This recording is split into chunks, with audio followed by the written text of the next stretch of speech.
Look around any major port city, and you're bound to see them.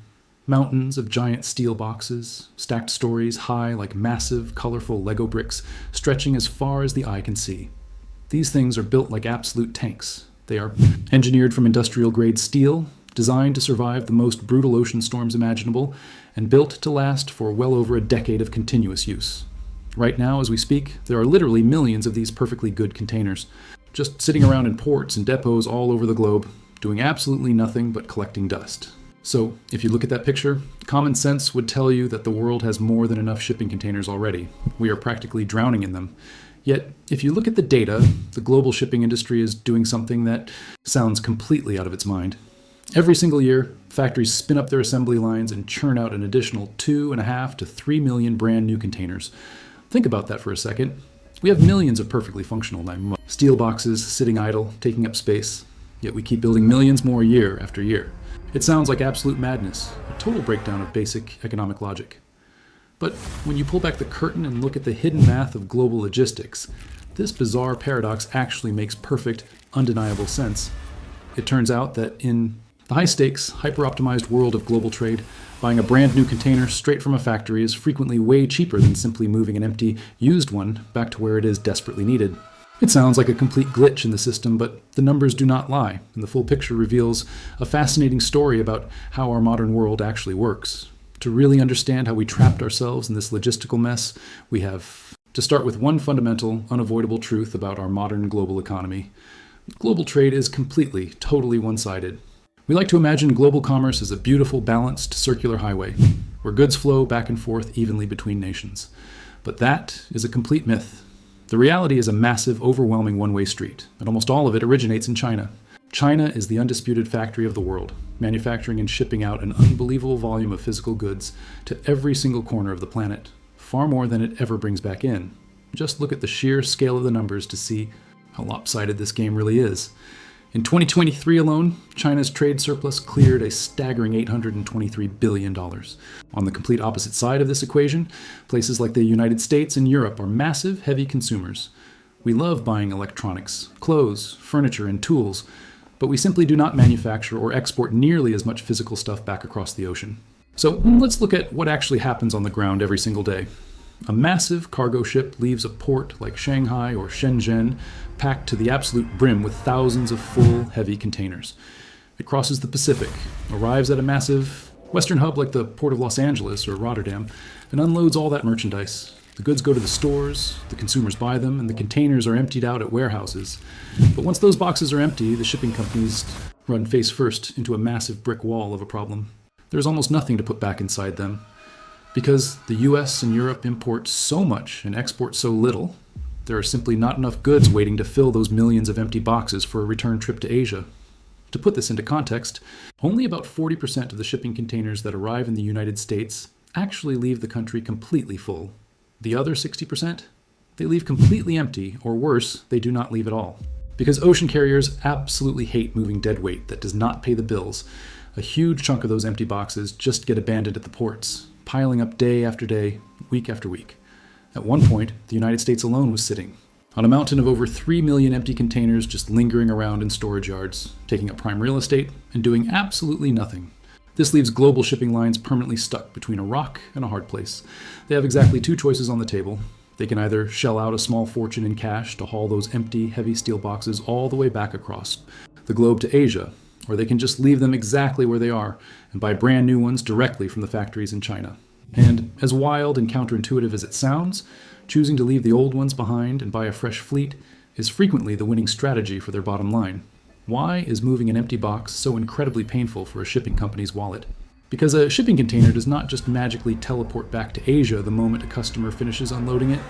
The exact second that box is emptied at a warehouse, a long, complicated, and agonizingly expensive chain of logistics begins, and every single link in that chain demands a payment. The process usually begins with inland transportation, which is a massive headache on its own. Someone has to hire a local trucking company and a driver to pick up that empty steel frame from an inland warehouse and haul it all the way back to a nearby port or rail terminal. Depending on how far inland that warehouse is, just that initial short truck ride can easily cost anywhere from a few hundred to several $100s in labor and fuel.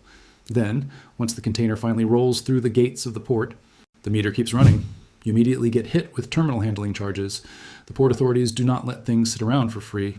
They charge you for crane operators to lift the box, yard workers to stack it safely, administrative, paperwork fees, and daily storage rates, just for letting your empty steel box occupy a piece of their pavement.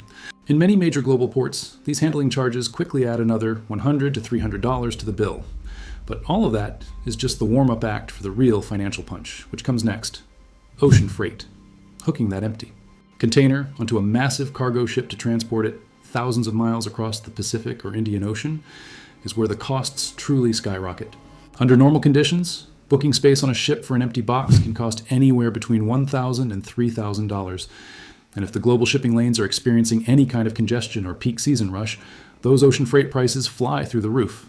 When you add all these separate expenses together, the trucking, the port handling, the stacking, and the ocean voyage, the total bill to reposition a single empty container back to where it can actually be used easily reaches $2,000 or more. And the absolute worst part of this entire process for the shipping lines is that empty containers generate zero revenue. They are a pure liability. Every single dollar spent moving them is just money thrown directly into the ocean. During the massive global shipping chaos that hit the world back in 2021, the situation became so broken that some desperate companies were paying upwards of $3,000 just to get empty containers back to Asia.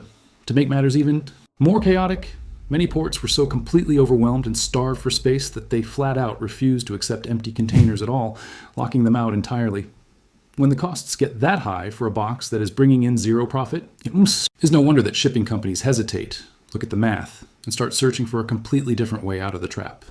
So, if moving an empty container back across the ocean is a multi-$1,000 logistics nightmare, how on earth are brand new ones so incredibly cheap? The secret lies entirely within the staggering power of Chinese manufacturing. Over 95% of all shipping containers are built in China, dominated by just 3 massive, hyper-efficient companies.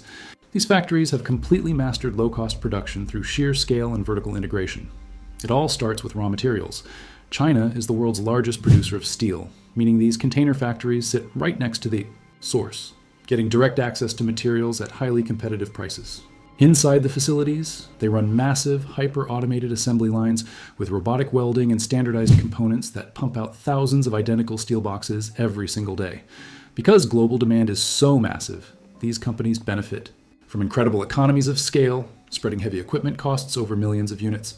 This keeps the price of a brand new, flawless 20-foot container sitting at just $1,800 to $2,200.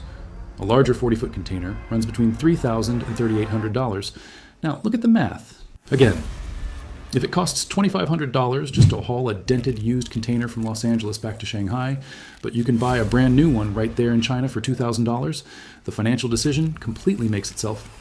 It is simply smarter to leave the old box behind and buy a fresh one right at the source. This creates a non-stop, vicious cycle where Asia is constantly starving for empty boxes, while the US and Europe are practically choking on a massive surplus.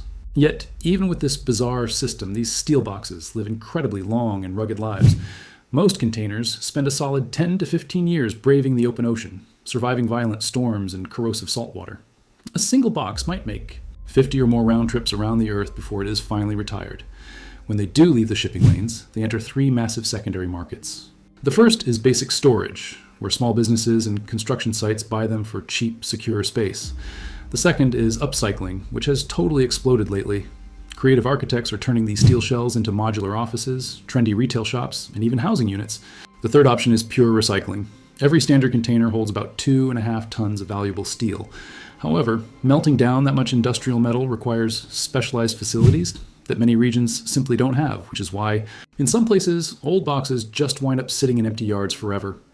This brings up a massive question. What is actually worse for our planet? Building a new container emits 2 to 3 tons of carbon dioxide and burns through raw resources. But sailing a massive empty cargo ship across the sea also burns millions of gallons of heavy fuel oil just to move empty air. For big shipping companies, cold hard cash always breaks the tie.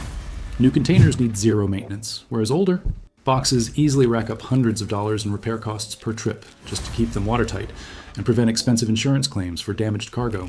Then you have the real power players, the massive leasing giants like Triton and Textainer.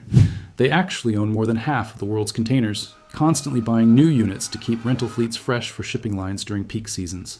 Inevitably, those newly leased boxes end up stuck in the exact same import gluts, and the cycle continues. Looking ahead, the industry is trying to evolve. Container manufacturing is slowly starting to spread to places like Southeast Asia and India to diversify production. We are also seeing the rise of smart containers packed with GPS sensors and tracking tech, which analysts predict will make up 10 to 15% of the global fleet by 2030, reducing wasted downtime. There's even talk of shared container, pools, sort of like an Uber for shipping boxes, and green steel to cut production emissions in half. But until global trade becomes truly balanced, the weird truth remains. Sometimes it is just cheaper to build a new steel box than to move an old one. So next time you see a massive stack of containers, remember you are looking at a giant monument to global economics.